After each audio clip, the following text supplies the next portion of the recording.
Good morning, Addison. Sorry you can't be with us today. We are just getting ready to have Colin and Neil share their ant and grasshopper stories. So, Colin, take it away and speak up. Which one is first? I'll go first. Okay. So the first one is the ant. Um, One afternoon, it was slightly breezy with just the right amount of sunshine in rural northern Illinois. On the edge of a cornfield, a tiny ant was preparing for winter. "What a beautiful day it is," said Mr. Scott, the ant. He was hauling hazelnuts, soybeans, berries, and kernels of field corn. He was doing this so that he could have plenty of food for winter. On the way towards his den, he met Mr. Henry Thompson. Mr. Thompson, slightly in a rude manner, said, "What in the name of intoxicated praying mantises are you doing? You are far too skinny and weak to do that kind of work." Mr. Scott stopped for a moment, took out a handkerchief from his pocket, and wiped the sweat off of his forehead. He turned around and not so politely replied, "Well, rudeness is a weak fellow's imitation of strength, but to answer your question, I am simply preparing for winter, and I recommend you do the same." So Scott continued about his business, whereas Henry did not. Henry shouted a distance, "It's not like the food is going anywhere, Mr. Scott." But the ant did not reply, and so the grasshopper had been warned, and he went hungry that winter. Very nice. Very nice. And then you kind of combined them, didn't you? Instead of doing one of each. Okay. Yeah, I like the way you wove in what was going on. You told us where, and you were very specific. Like I mentioned, that it would be good to be about what kind of food he was gathering. I will take it from you. All right, Neil. Did you do two separate ones? Yeah, I did. Excellent. Okay. Pick whichever one you want first. Okay, I'll do the grasshopper one. At 10 o'clock on a cool summer morning, the green grasshopper woke up after an entire night of playing video games. Afterwards, he had green grass and green grapes for breakfast. He left his house because it was so hot in his home. He brought with him his Nintendo Switch and went to the pond. It was too wet to play video games there, so he left and went to the flower garden. It was also wet there because someone had just watered the plants. So he decided to try the vegetable garden. It was dry and cool there, so he played video games there. After playing, he decided to sing. Then he wished he had someone to chat with. Just as he thought that, he heard footsteps coming towards him. Oh, nicely done. And now we're going to hear it from the perspective of the ant. Yeah. All right. I want to hear it.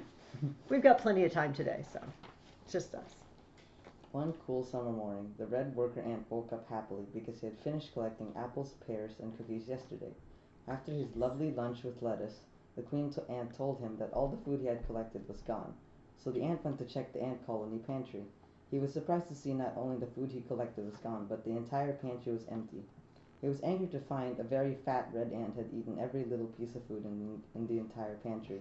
The ant told himself, "Now I'll have to go out in the hot noon sun to get more food for the winter, and if I'm unlucky, I'll bump into that annoying grasshopper." With that, the ant set off to gather more food. Awesome. You know what, Colin? I am going to, if you could get up for me, and I am going to have you pull those shades up. I've changed my mind because I'm squinting. And so hold your hand up above, like one of them, up above the top. Okay, not that one. Let's try this one. Okay, try this one. I'm gonna see where most of the light is coming from. I feel like it must, yeah, it must be that first one. Pull that first one. No, the first one that you did. Pull that up. No, now it's really dark. Is it? You know what? Pull it back down. We're gonna go with it. Oh, what did you do? It comes out. Yeah. I thought it was tucked in there. It scared me. I thought we broke it. Okay. Awesome. Okay. Thank you, Colin, for trying. So this week, so that was practice in the 5 W's. So in a descriptive paragraph, in this case, telling a story, we were wanting to give the background, give the setting, but show, not tell, right? So weave it in, which you guys did really, really well. Telling what they were up to without saying, there was an ant. He was collecting food. You wove it into the story. Nice. So one other way to make fiction writing come alive is to appeal to the senses. And lucky for us, there were 5 W's. There's 5 senses, right? Hearing, sight, taste, smell, and touch. I would like you to write 1 paragraph this time. 1. And you are going to, I mean, you can do 2 if you want to, but pick one of the characters, or in Colin's case, he kind of merged them, and include for me an appeal to taste, sight, smell, sound, and touch. I have an example for you. And Addison, I will send you this. Okay, so do you remember my example from last week? It was Tommy Tortoise, and he was waking up on top of that rock because he was too slow to get in the night before. By the way, I used my previous 5W story. You don't have to, okay? I just thought it was convenient. And it's kind of convenient for you because you've already set the stage and sort of set the scene in their meeting, and, you know, and the aunt being frustrated because I was going to go out and collect more. So I chose Tommy Tortoise, and I did the same thing. I will send this to you, Addison. I have, what does he see, hear, feel, smell, and taste? Now, taste is kind of hard. Do you know what I mean? Because you don't just randomly taste something. You have to touch it to your tongue. But I took liberties with it. So I'm going to give you each one, and I'll read off of Addison's. I'm going to show you my example. So what does he see? He's waking up on top of the rock. It's my same story from before. I decided he sees grass waving and budding trees because it was a spring morning. My previous story, it was a lovely spring morning. He hears a robin singing. He feels a cool breeze. He smells new spring flowers, and he tastes the salty rock. The idea is he's kind of like, you know how you sleep and your mouth kind of hangs open and sometimes you drool a little and your tongue hangs out? Anyway, that's what Tommy Tortoise does when he sleeps, and his tongue hit the rock and the rock's all kind of nasty salty. Okay, so here's my story. Remember, I want to weave these in. I don't want to say, he heard a robin singing. He smelled the flowers. I want to kind of weave it in. The first sight that greeted Tommy Tortoise's eyes as he awoke on the day of the big race was a tree at the edge of the forest, energetically sprouting its first leaf buds of the year. In another moment, the waving meadow grass came into focus, and the cool spring breeze swept across his forehead and feet, which were already tingling with excitement. Dotting the meadow, newly blooming fragrant daffodils and hyacinths wafted their scent towards his nostrils, breathing energy into his usually sluggish body. Slowly he licked his dry lips, tasting the salt from the rock on which he had slept. Oh, typo, sorry. Although sleep still tried to cling to him tenaciously, he shook it off as a robin's morning song flowed from the meadow. The day had arrived. So I tried very hard not to say, and he saw this, and he smelled this, and he touched this. Yes? So when you said we could do 2 paragraphs, does that mean we could do one of the 5 senses for both of them? Yes, and that was my intent for the first one too, Colin, that you do 2 paragraphs of 5 W's per one. So yes, may I borrow your pen, Colin? Yeah, sure. I want to, because I'm just going to email this. I would like to circle this correct typo for the future. So when I made my little chart at the top, I put budding trees and I put new spring flowers. And as I was writing, I was just going to write the newly blooming fragrant flowers. And then I remembered my rule, specific is good. I decided they were daffodils and hyacinths, in this case because those are both spring blooming flowers. You do not have to do research on the environment for when you you know what I mean. I just happen to know that. I didn't look it up. But specific is good. And so I could have done a better job. I said there was a tree at the edge of the forest sprouting its first leaf buds. I could have said was a maple tree, or an elm tree. Some not. It couldn't be an evergreen tree, or it wouldn't be sprouting new buds. You know what I mean? That would have made it better.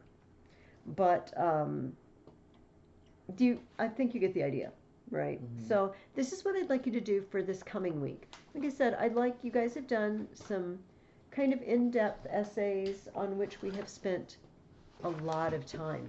And I feel like, first of all, this gives you a little break, a little breather, and if you enjoy fiction more, which I think the consensus in this room was that nobody likes fiction. Was that our vote? Well, too bad. And also, while we are getting into our Josephus book, I'm probably going to set up some essays eventually, but this is a harder book because I always kind of hate to do an essay asking, should a Bible character have done something? It's kind of usually obvious whether they should have done it or not. But I will think about that. So are you continuing to enjoy the Josephus book? Mhm. Last week I remember the consensus also was, I like this book.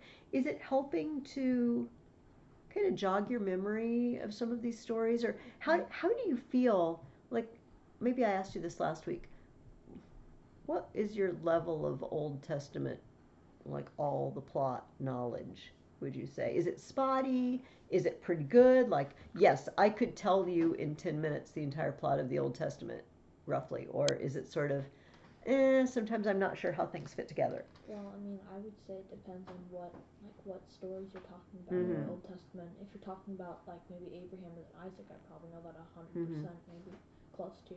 But if you're talking about maybe the story of Rebecca, I mean, like, maybe 2%. Well, and I'm kind of talking about not individual stories, but the story. The Old Testament has a plot. Now, some of it doesn't. Obviously, Psalms and Proverbs, the wisdom literature, but the historical works have a plot. We start somewhere and we finish somewhere, and they're all connected with each other.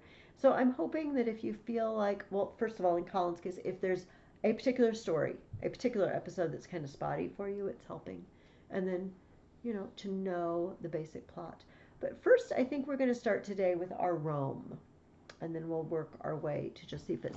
This week, I had you read about the 7 kings of Rome.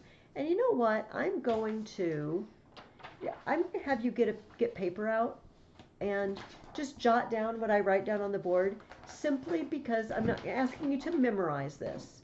But I think that the act of writing it down as you listen will make your brain more active. And it's interesting that Rome is the city of 7 hills. It's also the city of 7 kings. I was going to have you do something, but I decided to do it later. Okay. Let me grab my glasses. See, I think that we've got the camera set up right towards the whiteboard. Okay. I'm just going to kind of go through the book here and talk about some of the episodes. Roman history, especially the history of the Age of the Kings, is full of famous stories that get repeated over and over again. And we're talking about keeping the plot of the Old Testament. Sometimes it's hard for me to keep the plot. I don't remember, when did that guy do that? But I know that famous story. She does a good job of putting the plot together. But we're going to talk about, I want to highlight some of the famous stories. And I want you to remember something. These aren't just stories from ancient Rome. Everyone, from the time these happened up until about 50 to 100 years ago, every educated person knew these stories. It is only the last couple of generations that if you said, the Horatii and the Curiatii, that people wouldn't know what you're talking about.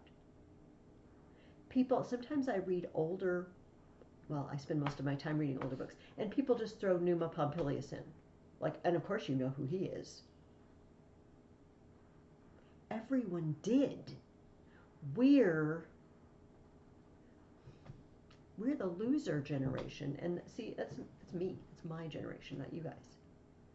We are the loser generation that completely lost it because they changed what education was. So this is not just us, oh, those are interesting guys. These are stories that people knew and thought about and used as examples of virtue for their own lives, including the people who founded our country. Anyway, that's my speech. First king. Obviously, first king was Romulus. And I think that I know, let's just put Romulus. Okay, what's important about him? He founded Rome. That's big. Of course, after killing his brother. It's not cool. Not cool. Do you remember, I don't think I asked you this. Is your first question about getting wives? Mm-hmm. Okay. I don't think I asked you this then. Okay, you start a city. It's got no people. Right? You need people. Like a building is not a city. You need people. Do you remember what kind of people he invited to live in his city? It's okay if you don't. I don't know if you caught the kind of weirdness of this. It says, he made the city a sanctuary of refuge for all fugitives, where they received and protected all, delivering none back, neither the servant to his master, the debtor to his creditor, nor the murderer into the hands of the magistrate, saying it was a privileged place, and they could so maintain it by an order of the holy oracle, insomuch that the city grew presently very populous. So what did I just say? What kind of people came there? Bad people? Bad people. Okay, people on the run for whatever reason. They escaped slaves. Now you might say, well, they're not necessarily evil. They just didn't want to be slaves. Okay, granted. But generally, if you're running away, there's a reason for that, right? You did something you're running away from and you don't want to get punished. These are the people that Romulus said, hey, come live in our city. What? Leading to the first question I asked you. Nobody, okay, let me get the map. I made an attempt to flip them the other way, you know, for the last half hour. So hopefully they will not be. Yeah, okay. I need Italy. Okay, here we go. Remember, there are people living in Italy. There have been people living in Italy for generations, including lots of Greek people. Those Greek people that went and colonized, you know, are living down here and in Sicily. But there's the Etruscans and the Latians and all these different tribes of people are living nearby. Nobody wants, oh, and here, look at this close up. We have the Sabines, the Volscians, the Etruscans, the Aequians, tribes living in the vicinity. I think I have a closer up picture of that, but it doesn't matter. Who wants to let your daughter marry some murderer guy? No, I want better than that for my daughter. I'm going to let her marry jokers, these new upstart. It's my phone. All right, I'm going to look at it because it may be Addison. And if it's not, we don't care. You got a new phone? I did. My son got me a new phone. No, it's nobody I know. It's a nice one. What? It's a nice one. Thank you. It's still a track phone. I just load minutes on it, but it does things that my other one didn't do. Okay. So, while we're distracted, I will tell you the funny joke. this is a digression, and we will go back to the guys getting wise. But the instructions for the case I bought came from China. I mean, the case came from China, the red plastic case. And you know, have you ever noticed that when people translate from one language into another, if you don't know the language very well that you're translating it into, you say odd things? So there were very odd instructions. And it, for one thing, it said that the case was earthquake 3 proof. I don't know what an earthquake 3 is. But the most interesting part was a 4-step diagram of how to put your phone in the case, or the case on the phone, which you just stick it in. I mean, it's not, but it was tug on this corner, but it didn't say tug, it said lift up the ear of the phone again. And but number 4, and it had little diagrams, each one. At the number 4 was a hand holding it, and it said demolition complete. What demolition is? Like completely destroying something. Demolition complete. I don't think that's what they meant. I just demolished my phone. That is not good. Demolition complete. Okay, back to these poor guys. I don't know if I feel so sorry for them. They're a bunch of runaway fugitives, but they're lonely. So, Neil, what's the first question that I asked you? How did the first inhabitants of Rome acquire wives? How did they get wives? By force? After a party? After a party. Any more details? Did you put more details in that, Colin? No, I didn't. I literally just said by force. They invited the nearby Sabines to a festival. And then on an agreed upon signal, when Romulus gave the signal, they all just snatched a woman and ran off with her. What? That doesn't seem like a very good beginning for your city. And also, how are the neighboring people going to feel about you now? Bad. Yeah, you're not only, now you're kidnappers. You were bad enough already, but now you're kidnappers. So they ran off with the ladies. And of course, their dads, the ladies' dads and brothers, were not very happy. And the story goes that the Sabines attacked them. And who wouldn't if your daughter or your wife, some of them were already married, or your sister got captured, and they fought against them. Eventually, the end of the story is that as they came against each other one final time, they drew up battle lines. That the women ran out between the two sides and said, "Don't fight. We have come to love our new Roman husbands. And we don't want them to get hurt. We don't want our family members to get hurt. Just go home and let's all be happy." And so they decide to work together, which we'll talk about more in a moment when we talk about the next king.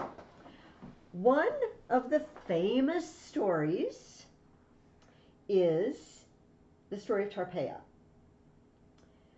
Some of the Sabine tribes were defeated and made part of Rome, but others, under their king, attacked the Roman citadel, which had been built on the Capitoline Hill and called the Capitol. This hill was almost inaccessible, and it was strongly guarded. But Tarpeia, the daughter of the Roman captain who was in charge of the capital, having gone outside the fortifications to fetch some water, was seized by the king of the Sabines. And when she saw the rich gold bracelets the Sabines wore on their left arms, she offered, in return for what they had on their left arms, to betray the citadel into their hands. The promise was made, and that night she opened one of the gates and admitted the enemy. The Sabines kept their part of the promise. In their left hands they always bore their shields. And when they had taken possession of the capital, they crushed Tarpeia to death under the weight of these heavy shields, that her example might be left as a warning that no faith should be kept with traitors. I'll take what you have in your left arms. Cool. We also have shields on our left arms. And Dorothy Mills goes on to tell us that there was a sheer cliff there on the Capitoline Hill, and it was thereafter known as the Tarpeian Rock, and they threw traitors off the Tarpeian Rock in Rome. That was the punishment for treachery.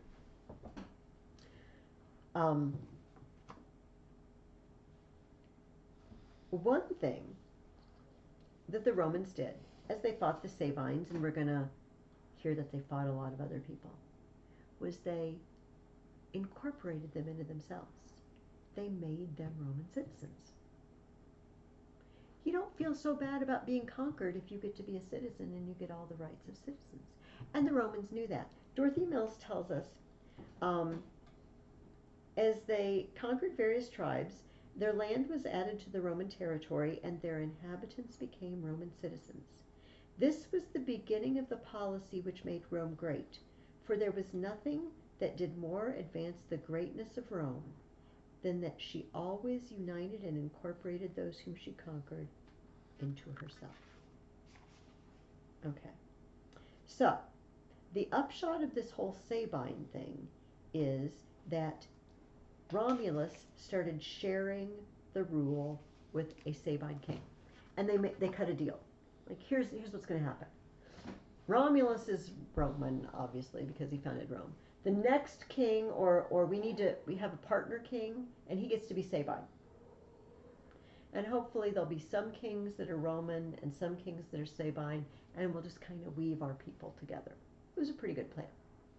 Eventually, his co-Sabine king died, though, and Romulus was left alone. And what's the next, Colin, what is the next question I asked you? See if we What want is most important to the second Roman king? Okay.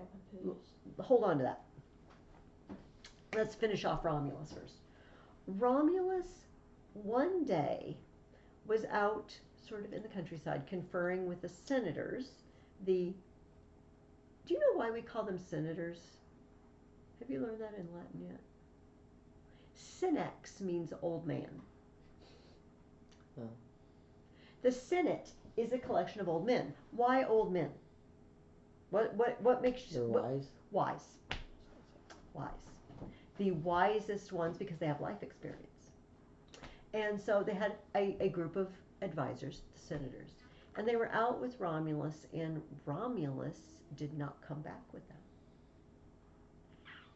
And the senators came back and said, oh, well, a cloud came, and like a storm came up, and a cloud came, and he just like disappeared into the cloud, and a voice came saying he's now a god, and he's to be worshipped as a god. But some people were like, I think the senators just got rid of Romulus. People wondered. But they maintained the story, and then one of the important people of the city, a few days later, had a vision that Romulus spoke to him, and that they should make a temple to him, and that he was now a god. And so that was the story. What really happened to Romulus, nobody knows. Was there really a guy named Romulus that found Rome? Nobody knows. But he was king number one. How about we add also here, he was made a god, which sort of set a precedent for Roman rulers, to get turned into gods. Okay, king number 2, Numa Pompilius, a Sabine. Colin, lay it on us. What was most important to him? The Vesta Temple? Yes. That was specific. Religion in general. Mm-hmm. But yes, religion. Okay. Romulus is all about war. Numa is all about peace. Right? War can be, okay, I hate to say this, but war can be useful because it really gets people motivated, and of course you gain territory and riches and whatever. But it can also be hard to sustain over years. Would you like to live in a country that was always at war?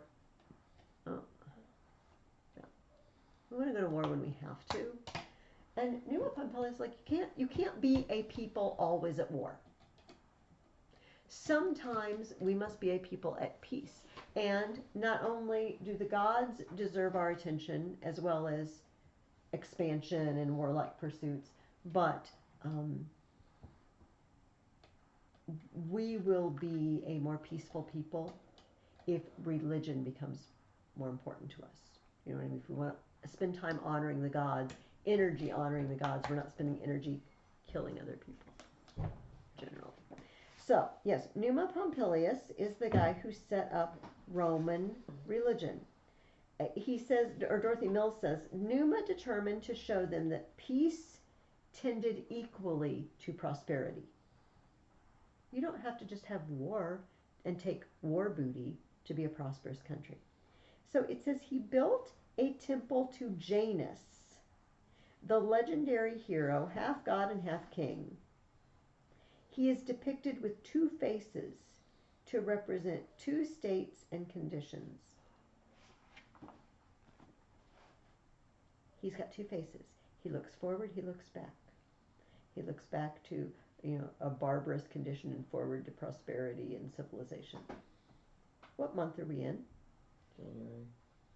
Why is it called January? Because of the New Year and the... Yes, Janus. Because we look back at the old year and we look forwards to the new year. It's the doorway to the new year.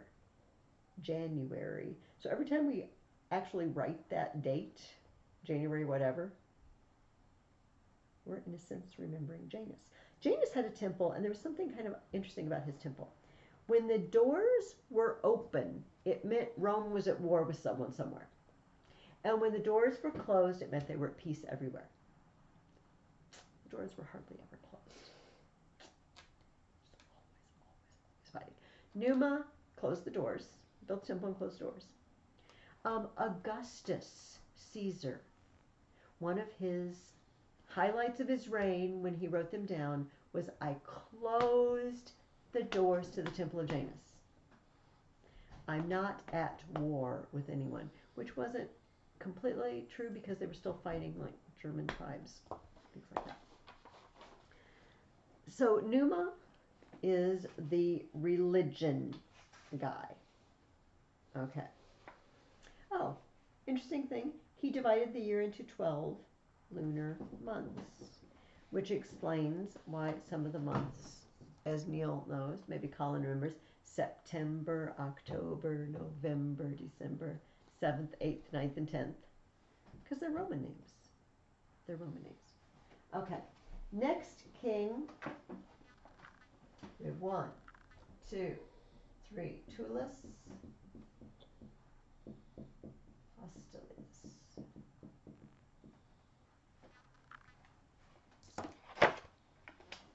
I don't know if Addison can see that or not.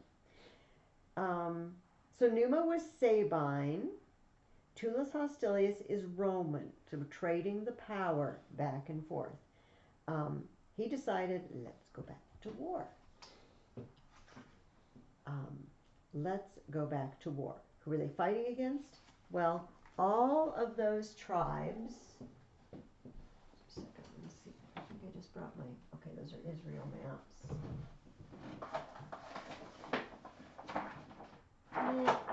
All of the, I'm not going to bring it back up. All those tribes that were on that map, all those tribes around them, they're just constantly expanding. This is, he's back to war. The Horatii and the Curiatii. Okay. Famous story. Did I ask you a question about this? Oh, no. Yeah, you did. Wait. No. Yeah, you did. Chilius. I know, that's Serbius. Okay. So, do either of you remember, the Horatii and the Curiatii ring a bell at all? It's kind of a long story, so I didn't ask you a question about it. It does ring a bell. I don't You remember anything? Okay. This is one of the super famous stories that everybody used to know.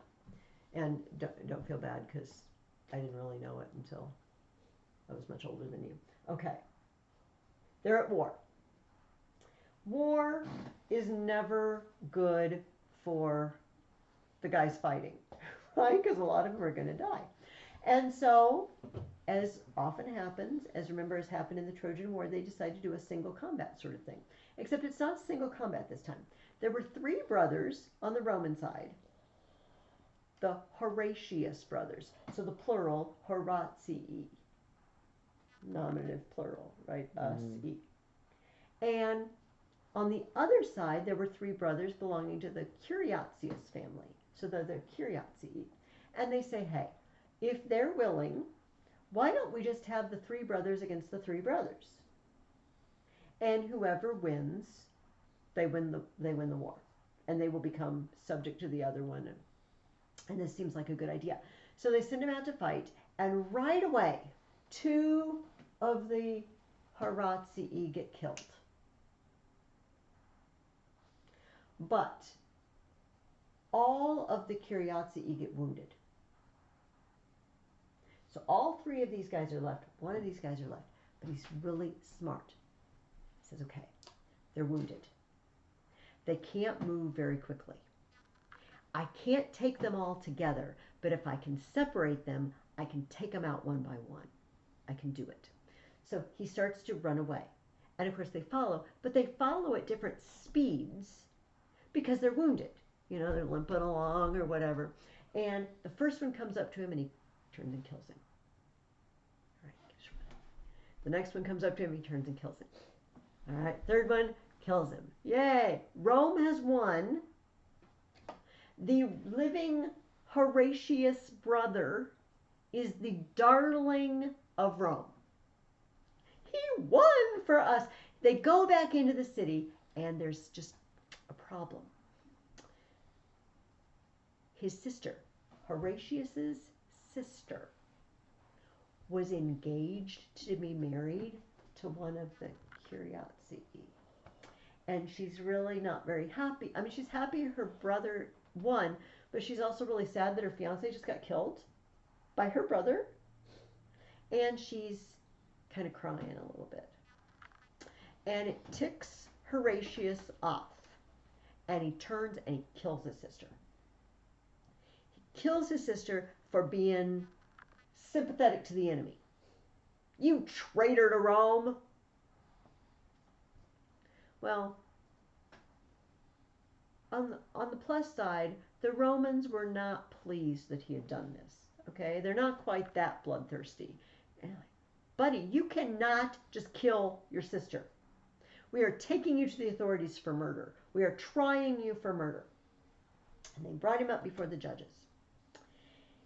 And his father came to vouch for him. Father, okay, it was his daughter that got killed. You know, not to mention he's just lost 2 other sons in that battle. And he says, you know what? He did the right thing. And if he hadn't done it, I might have done it myself. How dare a Roman woman be sympathetic to the enemy? And do you really want to punish the guy that just saved Rome? The guy that just won the battle for us? Really? What kind of incentive is that going to be for people in the future? If I lay my life on the line and save Rome, they might turn around and stab me in the back, like they did in Greece all the time. You know, how they took their hero, you know, their military heroes and then put them in prison. That is the story of the Horatii and the Curiatii. I don't know what we're supposed to get, like what, I don't know if there's a moral to the story, except the Romans were one tough as nails people. Like, you are faithful to your country. Tarpeia, you ought to get crushed under those shields for being a traitor. Horatius' sister, Horatia, you ought to get killed for sympathizing with the enemy. It's pretty rough. I mean, that's an understatement, right? Pretty rough is an understatement? Yeah. Okay, Neil, you get the next question, right? And it is lay the hills of Rome on us. Quirínal, Viminal, Escaline, Chalium, Palatine, and Aventine. Yes, I have this lovely close-up of Rome. Again, what is... What? Did you mention the capital line? Oh yeah, I forgot about that one. Okay. I Yeah. thought you mentioned it was Aventine, Celian, or it just doesn't matter how you pronounce it. Syrian. Palatine, Capitoline, Quirinal, Viminal, Esquiline. Is that 7? 1, 2, 3, Yeah. 4, 5, 6. 7 Capitoline. Capitoline. Okay. At first, I thought it was the one to the far left of the map. The Janiculum. Yeah. That's sort of an area that was outside the original city. Yeah. That's why you can see outside the walls. Rome's gonna expand. Obviously, it's gonna include all of this. But what's good again about the position? While we have this map up, what's good about having hills? First of all, Fortresses. fortresses. What's good about being on a river? Water. And Water. Transportation. Transportation and drinking, but it's going to really quickly get polluted. You know, when people live near water, they tend to put all their waste stuff in the water. You know, you empty stuff into the water, and it just gets nasty. You don't want to drink out of it for long. They're going to find a way around that later and bring water into the city. But yes, transportation, they're easily reached, and they can ship things in that they need and ship things out. Yes. Something that you said about the water reminded me of something. I'm sorry if it's off topic. That's I okay. don't remember if it's Greek or Roman, but when they had like the pools for like the men and the pools for the women, I remember like they were really convenient and stuff. Even though it was kind of weird that everyone was not wearing any clothes. Mm-hmm. But I remember it was kind of sad the story because they used lead pipes to transfer water, so it got. Yes. Yes. We did talk about that when you were. I mean, maybe you remember it from somewhere else, but I remember talking about that when you were in the younger class. Absolutely. They did not know that lead was. Was it Roman? Yeah, it was the Romans. Okay. They had lead pipes transferring They water, did. so they got lead poisoning. Lead poisoning, which some people have speculated is why a lot of the emperors. Wacky. Okay. On the death of Tullus Hostilius, we get Ancus Marcius or Marcius. He is Numa's grandson. So he's Sabine. We're continuing to do a very good job of balancing the power there. And it says about him, he determined that Rome should once more carry out all the religious observances as had been done in the days of Numa. He's into peace, as much as he could be. Peace and, again, religion. This is also the guy, it says he brought the Janiculum into the city. I'm not gonna get that map back up, but that hilly range that was off to the left there, the city is expanding. Then we get to the last three.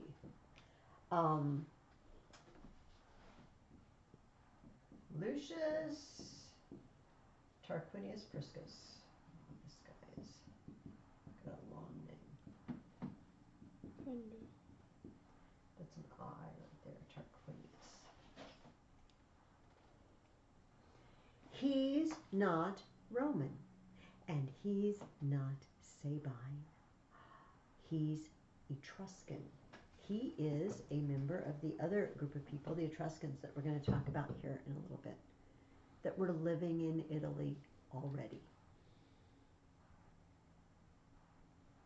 But Rome, by this time, had gotten, a couple hundred years down the road, had gotten a reputation of being a place where a man with talent and energy and perseverance can make something of himself. So it's kind of like we have the idea of the farm boy. He's going to go to the city and make his name, make his fortune or whatever. That's what Tarquin's going to do. I'm going to go to the big city and make my fortune, make a name for myself.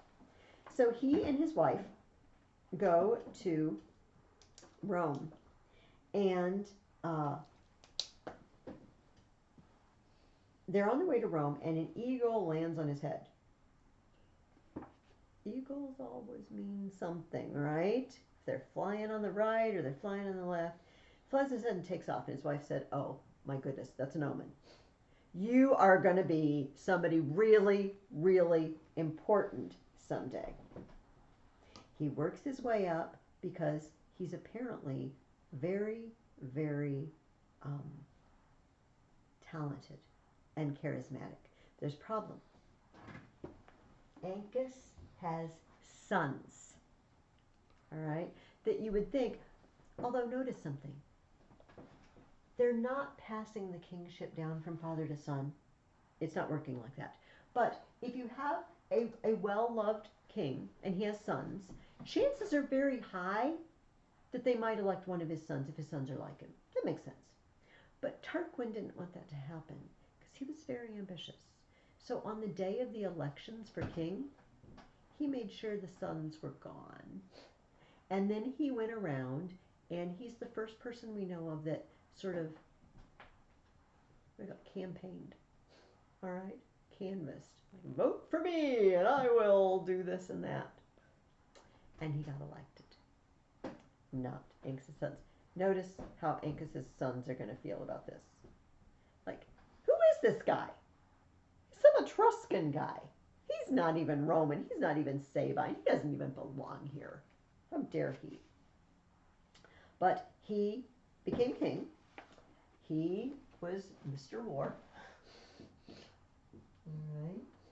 We're going to keep fighting all those tribes. It says after one of his campaigns, a quantity of rich plunder was brought to Rome. And to celebrate his victory, Tarquin determined to hold more splendid games, and on a much larger scale than any that had taken place in Rome before. Then for the first time, a space was marked for what was known afterwards as the Circus Maximus, right? Which you probably, a big oval-shaped racetrack, all right, with open area in the middle for other events, but a racetrack to go around for horse races, chariot races, that sort of thing. And he was not only Mr. War, but he also, let's put that down, Circus Maximus.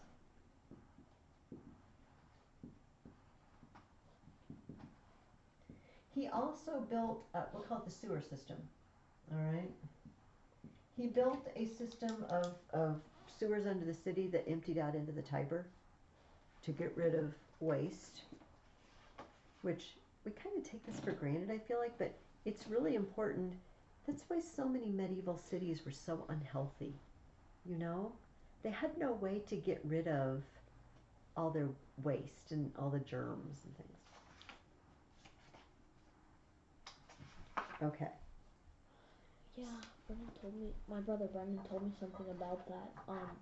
He was reading actually about, this is not the same thing, but he said like the first few years that when people colonized here in the United States at first, in Boston, they didn't have really any sewage system, so they were like up to their knees in just nasty sewage. Yeah. Cities up until the 1800s were really, really not very good. Roman cities were good. And then after Rome fell apart, now that doesn't count in the East, you know, where the Byzantine Empire, Constantinople was still an awesome, clean city. But in the West, cities didn't get as good as Roman cities until the 1800s. It was not healthy, which is why so many people died. So many people died of disease. Okay, Servius Tullius. So that brings us to our next question, Colin. Something interesting. He was a slave boy. He was a slave boy in Tarquin's household. But something happened. Lay it on us. A few things, but sure. I don't know if this is exactly right, so correct me if I'm wrong. Was it he added the last 2 7 hills, the Minima and the Esquiline? Yeah, but what I asked, I think I asked what happened to him when he, what was the question? What strange event marked young Servius Tullius? And I wasn't sure, so I just. Oh, okay. Neil, did you notice something? Like someone saw, while he was sleeping, the servant saw a flame on his head. His head was on fire. I did read that too. His head was on fire. And somebody was going to bring water to put it out, and the queen said no. And Lucius's wife Tanaquil said, "Do you see that? He's marked for greatness." Now she's the same one who saw the eagle on her husband's head and said, "You're marked for greatness," which turned out to be true. Although I don't know that it had as much to do with the eagle as it had to do with hard work and determination and a really good personality and lots of talent. But like, don't watch this boy. Watch this boy because he is destined for greatness. And yes, so he grew up, and it says Serbius is remembered as having divided the inhabitants of the state into divisions according to wealth. He divided people into classes, which is going to be a problem later. The classes were sort of based on what you could provide for yourself in war. You know, our country provides our soldiers with ammunition and armor and everything they need, but in the ancient world that wasn't so. You did your own. And so, you know, obviously if you're really poor, you can't afford a horse or anything really spectacular. So a knight, the equites, equus means horse, right? The equites, the knights, were the people basically wealthy enough to provide themselves with a horse for battle. And so he divided them according to wealth, but it's going to kind of be bad because later the poorest people are not going to be so happy that they get pushed aside. Okay, let's move on. Do you like peace or war? Oh, well, since he was enlarging the city, which Colin told us, encircling more hills, I'm going to go with peace. Oh, yes. It says Serbius next entered into friendly relations with his neighbors, especially with Latin nations. He made a treaty of peace with them and built a temple to Diana on the Aventine in honor of the treaty. Okay. Now, do we have one last question? What's our last question? Yes. What did the Romans eventually? Why did? Oh, okay, okay. Save that because we've got king number 7, Tarquinius. I'm just going to write it in English. Tarquin the Proud. Tarquinius Superbus. Proud is not good, right? Tarquin the Haughty. Superbus means proud or haughty. Okay. Now, think about it. Serbius the slave boy got to be king, not the sons of Tarquinius Priscus. They're not happy. They marry wives who are the daughters of Serbius. Okay, so get this. Serbius's daughters marry the sons of Tarquin. And so they're both, I mean, chances are one of them's going to get to be the next king because it was a popular family. But they murdered Serbius. They were so angry at that the slave guy had taken the crown, and it was awful. They went to the Senate, threw him out down the stairs. It was believed that all this was done at the suggestion of Tullia, one of Servius's own daughters. And these deeds were quite in keeping with her general wickedness. It is known that just as her father had been so cruelly murdered, she drove down to the Forum in a 2-wheeled chariot and was the first to greet her husband, the murderer, as he came out of the Senate house. He told her to leave such a scene of tumult and violence, and she was departing when she saw the body of her father lying before her in the road. In rage and anger, she filled up the measure of her wickedness by ordering her charioteer to drive her chariot right over her father's body. Oh, that's Brutal. brutal. All right. So, Tarquin the Proud. Several stories about him. One is the story of the Sibylline books. The Sibyl. Let's just write this up here. That's a name. Sometimes people are named Sibyl now. The Sibyl for the Romans was like the oracle at Delphi. All right. They were women who supposedly you could ask them questions. More often, they just said things. Like at Delphi, you went and asked a question. Should I do this? Will this happen? The Sibylline oracles were more just like they spouted, and they wrote them all down in books, these prophecies, some of which were understandable, some which weren't. They say that Tarquin was king and an old lady came. She has 9 books. I will sell you these 9 books for a certain amount of money. And it was a lot of money. And Tarquin, you're nuts, lady. She burns 3 of the books right in front of him. I will sell you these 6 books for the same amount of money. She burns 3 more. Now he's starting to get a little worried. What's in these books? Turns out they're prophecies about Rome. She's the Sibyl. He buys the 3 books for the same amount of money. The Sibylline books, or the Sibylline oracles, were kept in a special place, and only certain people were allowed to consult them. But sometimes when something happened, there was a big, let us consult the Sibylline oracles. Where these came from, I don't know.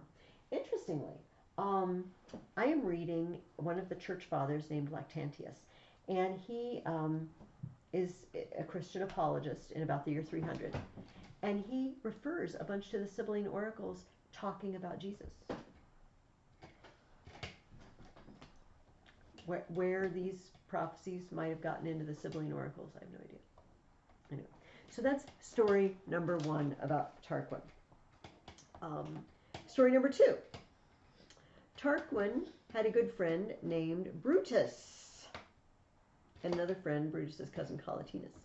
They went to Delphi to ask about a sign they had seen. And they asked Apollo which of them should reign in Rome after the death of Tarquin. This was while the first Tarquin was still king. The answer came, whichever of you young men shall be the first to kiss his mother, he shall hold supreme sway in Rome. They're like, oh, we gotta get home and kiss our mother, hurry. Brutus, however, was said to have accidentally, get my quotes in there, stumbled and fallen on his face and kissed the ground, because the earth is the mother of us all. And it so turns out Brutus is going to be pretty important later. Finally, though, whose turn is it? Who gets this question? Is it Neil? Neil, what is it that happened to make them finally throw out the kings? What did Tarquin do that pushed everybody over the edge? Well, I wrote because the Romans didn't want absolute power and tyranny. That's true, but there was a specific incident. King Tarquin's son Sextus was convicted of rape to a woman named Lucretia. Thus, there was a revolt, and the Roman monarchy was ended soon after. Tarquin's son, Sextus Tarquin, he was with his friends, and they were chatting about their wives and how great their wives were, and Collatinus, whose wife was named Lucretia, said, oh, my wife is the best. If we just go surprise her, she'll be busy at work, weaving, whatever. She'll be doing what she's supposed to do. And she was. And young Tarquin was very taken with her. Thought she was gorgeous. Came back, attacked her. She had, they say, a dinner party at which Brutus was present and her husband was present. Just a small little group of their closest friends. They had dinner, and then she got up and told the story. And then she killed herself right in front of all of them. Because she couldn't bear the shame. Even though she didn't do anything wrong. But so, Collatinus, and especially Brutus, decided with the kings. Brutus. Remember that name. Junius Brutus. Because he's going to have a descendant, also named Brutus, who is going to be called upon to rid Rome of tyranny based on his family history. Just like your ancestor did, they're going to say to this Brutus, you should help us get rid of tyranny. So they decided, you know what? No more kings. Go ahead and give me your questions and get your timeline out.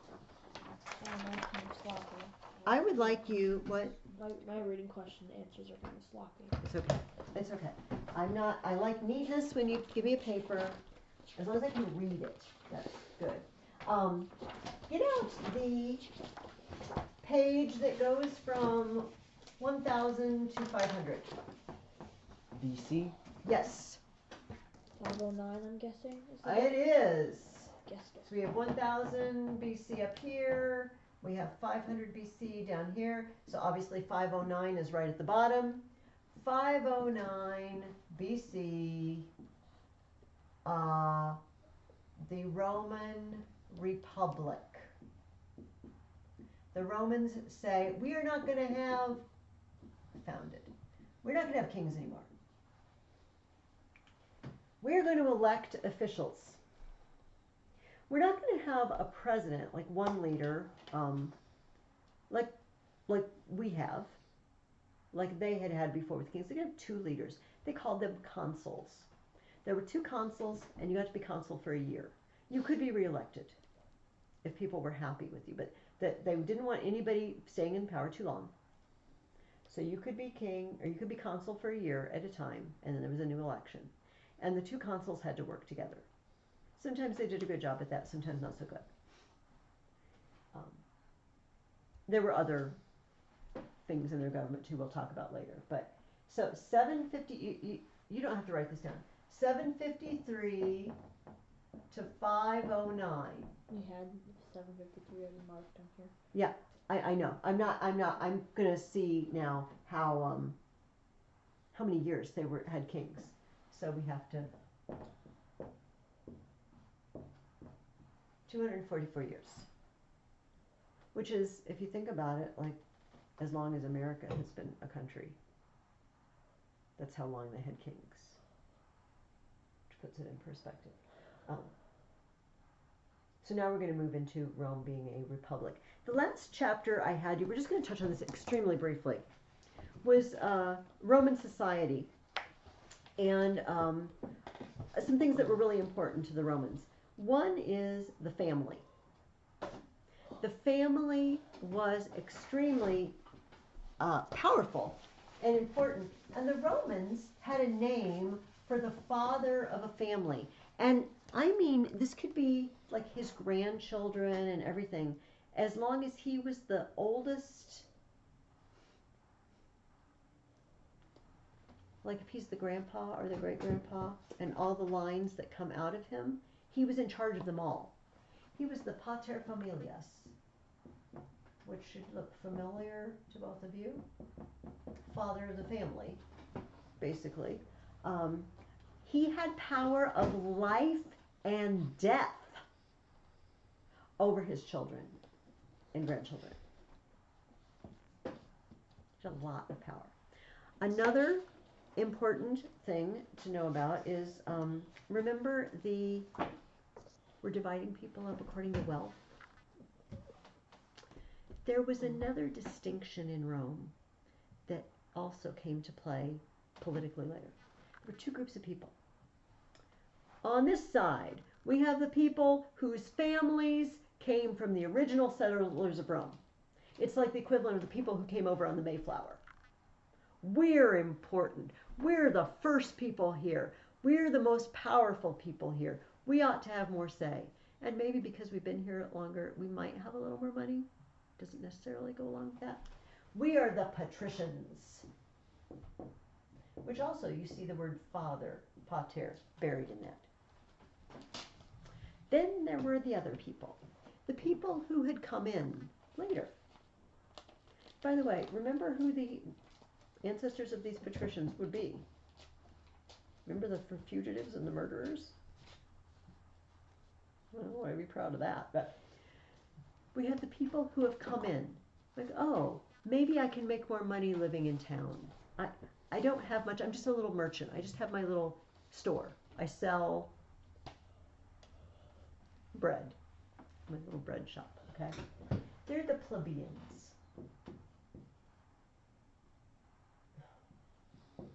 I'm not sure, plebeians or just plebeians, but I like it better that way. Okay. They're the lower class people. Here's the problem. Patricians can hold political office. Plebeians can't. Patricians can be consul. Plebeians can't.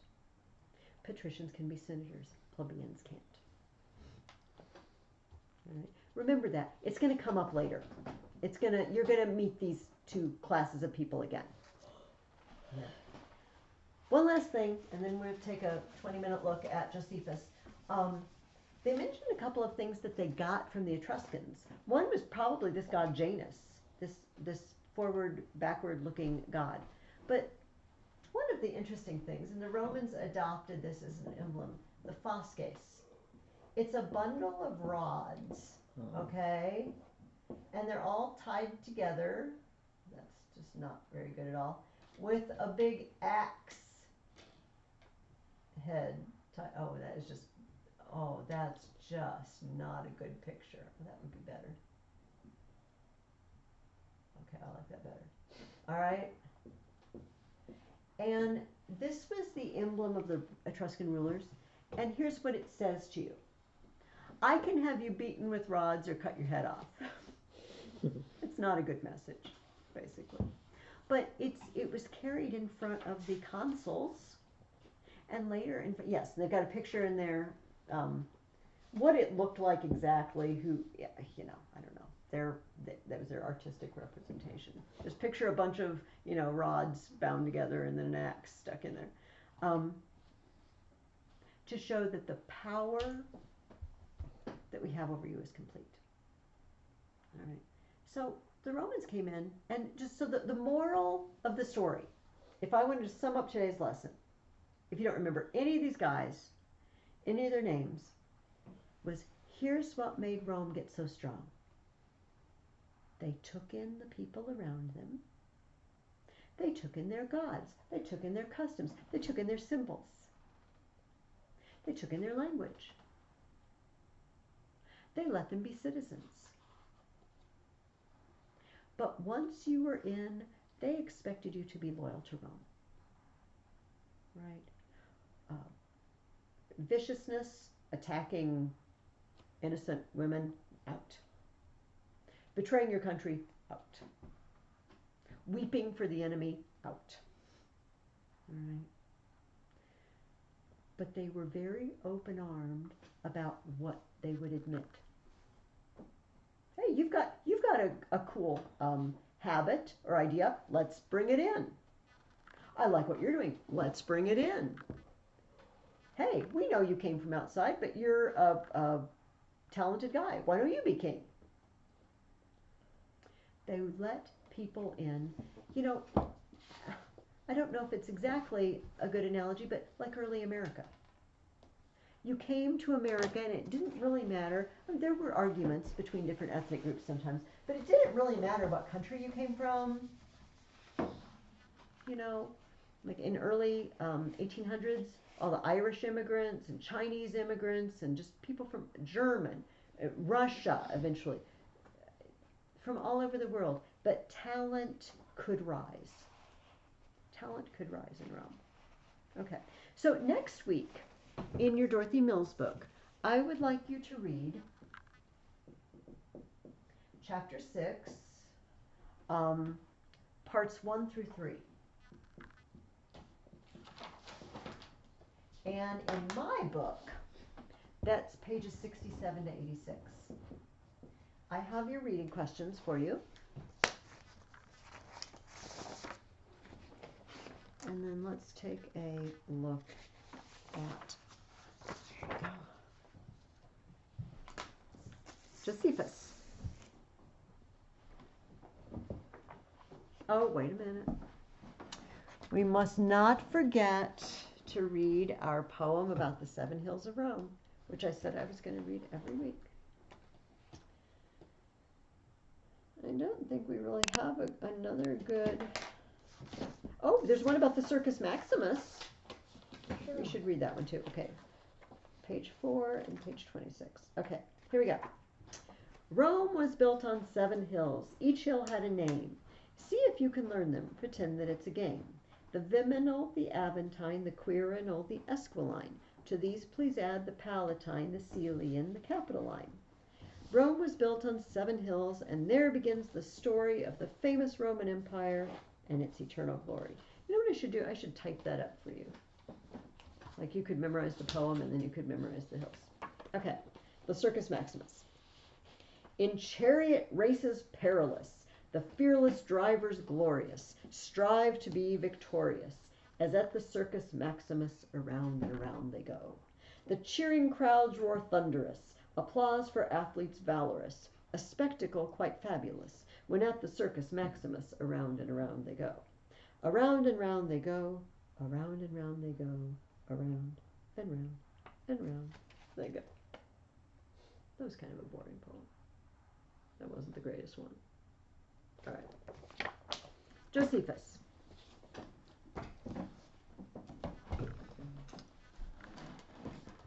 I'm going to have a seat. My back is killing me. Okay. We started with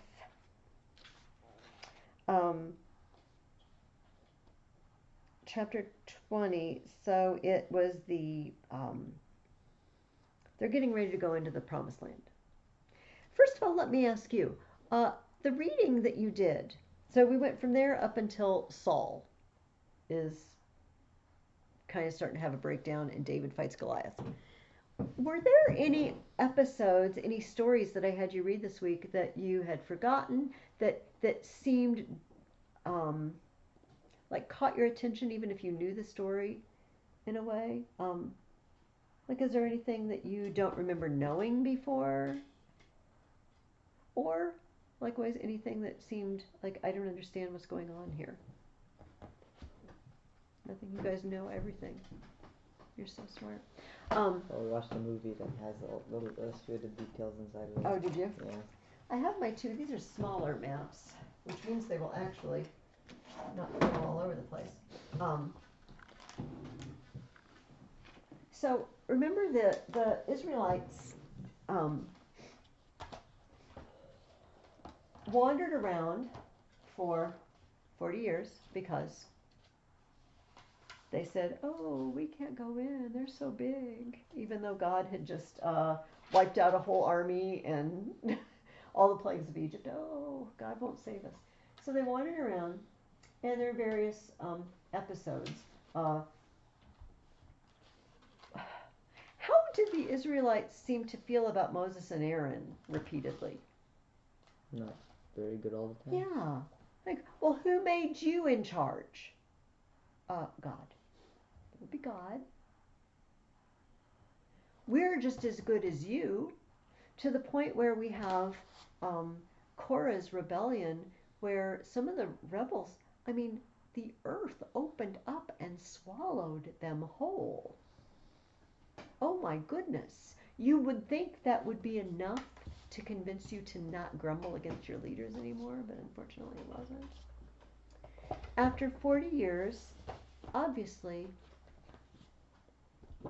most of the ones who had been adults in Egypt had died. Moses was still alive. Joshua and Caleb were still alive. Moses died. Mount Nebo is the traditional place where you can go up there and you can see into the promised land, but he did not get to go. Why did Moses not get to go? Because he didn't have faith in God on one time. Yeah. Once. Yeah, go ahead, Colin. I keep hearing this and it never really entirely made sense to me until I finally understood when I got older. I'm not saying that I'm not old now, but I get it.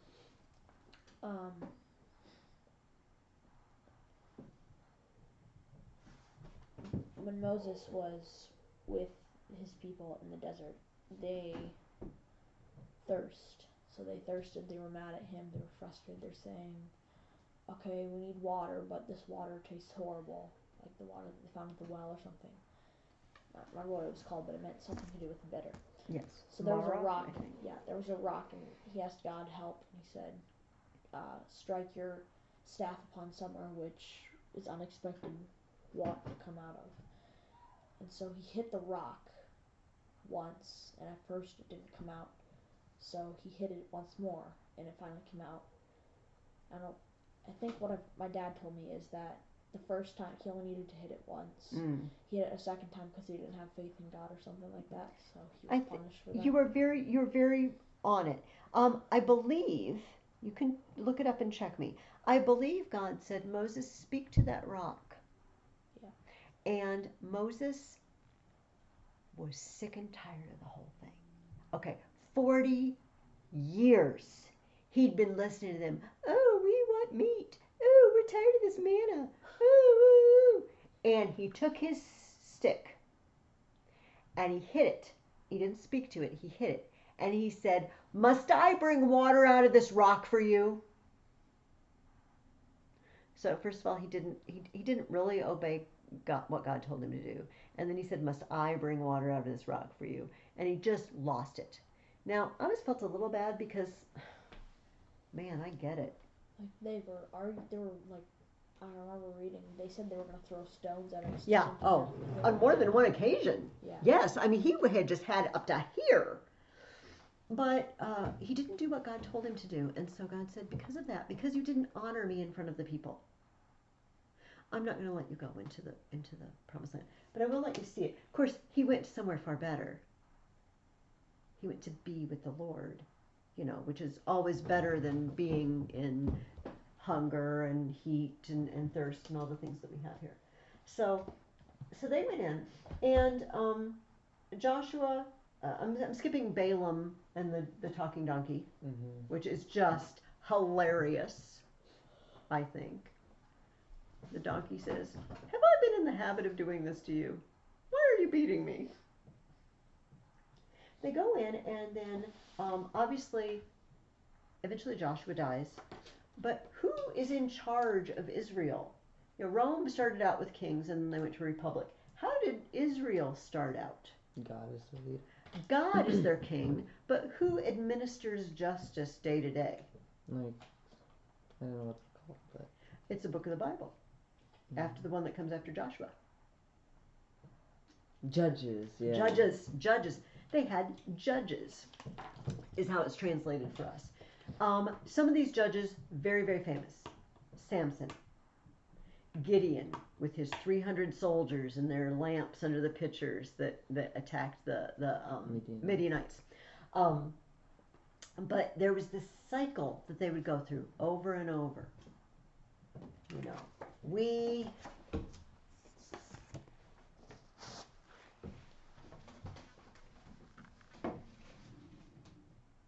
trust God.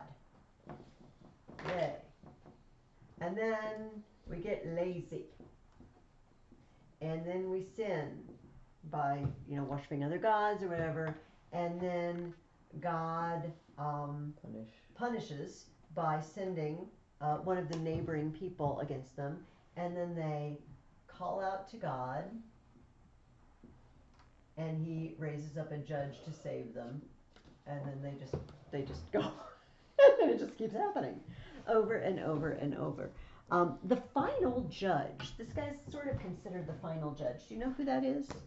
Who was the last one that kind of ended the whole? Samuel.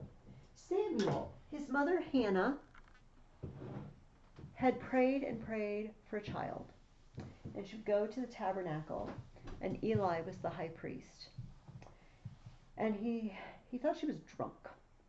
Because she was praying, she was so earnest, and her mouth was moving, but she was praying in her heart, And he said, well, go home and stop drinking wine. It's like, no, you misunderstand.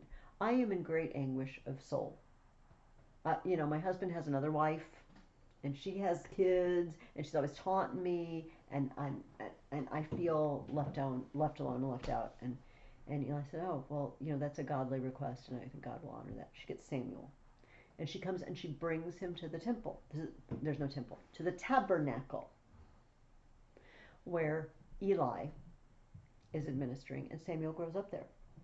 And so, yeah, he's kind of the midway guy between the judges and the kings. And when Samuel is older, the people come to him and they say, you know what? You're old. And you're going to die eventually. And your sons are not so hot. Your sons aren't as good a guys as you are. Give us a king.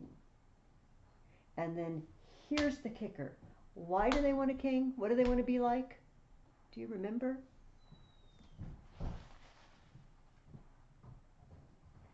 Give us a king like all the other nations. Samson, no, you're not like all the other nations. That's the point. God is your king.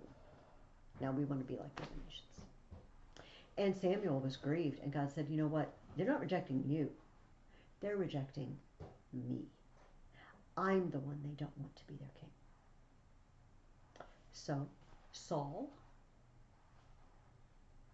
he's handsome, he's tall, good looking, seems like a good choice. Was he a good choice? At first, yes. At first, for a little while, yeah. He led some campaigns, but he doesn't obey God. At one point, Samuel says, wait for me to offer sacrifices to God. Samuel doesn't come when Saul thinks, oh, I'll just do it myself. No, you're not authorized. Then later, they take out I think it's Amalekites. Can't swear to that, okay? But a group of people that God had devoted to destruction. And the order was kill everything. We don't really have time to talk about that. We should talk about the whole kill everything orders and how we feel about that. But kill everything, and Samuel comes, and Saul says, I did everything. I obeyed. And Samuel, well, what is the bleating of sheep that I hear? How come I hear cows? Oh, well, I just saved some of those because I thought they would be good offering for God. No, that wasn't the order. You don't make your own decisions, Saul. So Saul gets the boot, and who gets anointed? David. Young David. And that's where we end up. I wanted to show you this also. Here's a obviously close-up of Israel. The Philistines. Samson fought the Philistines. David fought Goliath, who's a Philistine. These are Philistia, Gath, Goliath was from Gath, Ascalon, Gaza. This is where the Philistines are, okay?